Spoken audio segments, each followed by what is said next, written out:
Наш культурный центр организовался с 2007 года.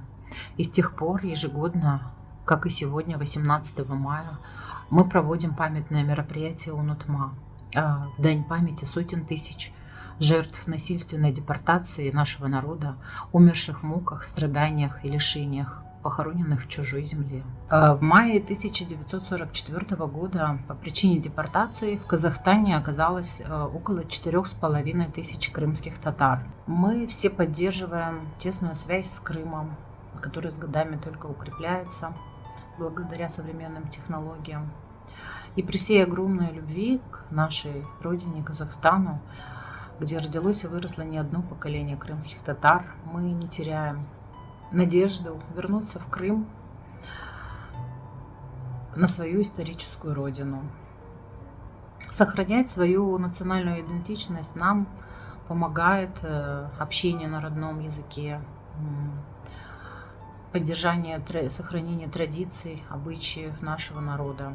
Kırım Tatar Milli Medeniyet Merkezimiz elbette ki bütün faaliyeti o'zimizin Kırım Tatar medeniyetini ve sanatına bağışlangan ve onu elbette ki biz kolumuzga alıp bu işlerin hepsini alıp baramız. Yaşlarımız o'zimizin ana vatan tilini bilmek için ve uların er vaqt tek bilemege biz borcluyuz. 18 Mayıs günü er vaqt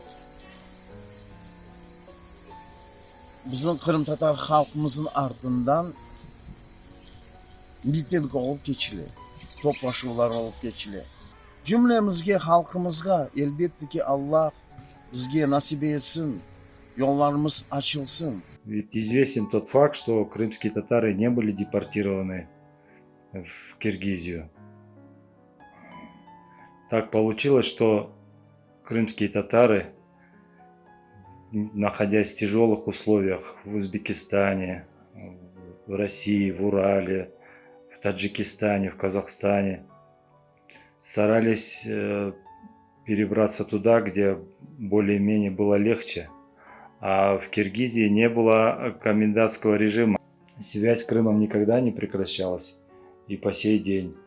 Люди общаются, ездят к родственникам, родственники приезжают сюда. Кроме того, здесь есть в Бишкеке актив крымских татар, который организует культурные мероприятия. Есть ансамбль танцевальный «Ветанамыз Крым».